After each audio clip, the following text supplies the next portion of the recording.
ntago bisanzwe ntago bisanzwe ntago bisanzwe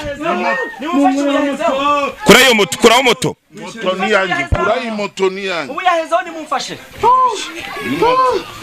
Motoni ya moto yanjye ini ya moto yanjye egura moto yawe muze egura moto yawe uretse gato no hasi yafashwe uretse gatoya ibi ni ibiki twiboneye n'amaso yacu kuri uyu muganga twahawe amakuru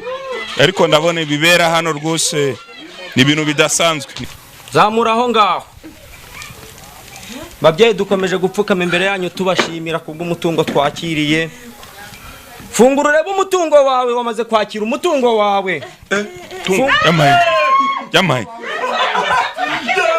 ibi ni ibiki ibi ni ibiki ibi ni ibiki ibi ni ibiki ibi ni ibiki cameraman egera amafaranga ibi ni ibiki karibwo twabibonaho ibi ni ibiki rwose nari mfite ikibazo gikomeye naracuruzaga bikanga kandi mu bantu bashaka amafaranga ndi uwa mbere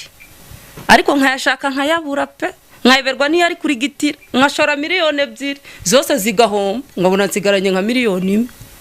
ngashakanda amafaranga ari kujya igihe kiragera none ndakena nsigariraho sinzi ukuntu rero nagize amahirwe ubu nabambwiye ati ujye kwa muganga rugira uhajye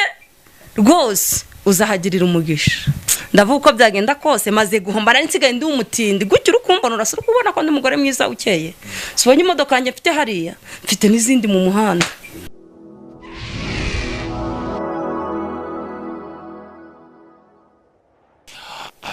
ni televiziyo yanyu mukunda Inuma TV show subscribe share na comment turi mu Majyaruguru y'u Rwanda twaje kuri umugabo tumaze iminsi twumva amakuru ye muri bimwe yagenda akora by'umwariko birimo gukiza abantu inyatsi guha abantu ubutunzi n'ibindi bitandukanye nicyo kintu kitugenza kugira ngo tumugwe gitumo tubashe kumenya niba kuko amakuru agenda muvugwaho ariyo 100%. Ngiye nitwa John ndi kumwe na Fulgence kuri kamera aragenda dufasha kugira ngo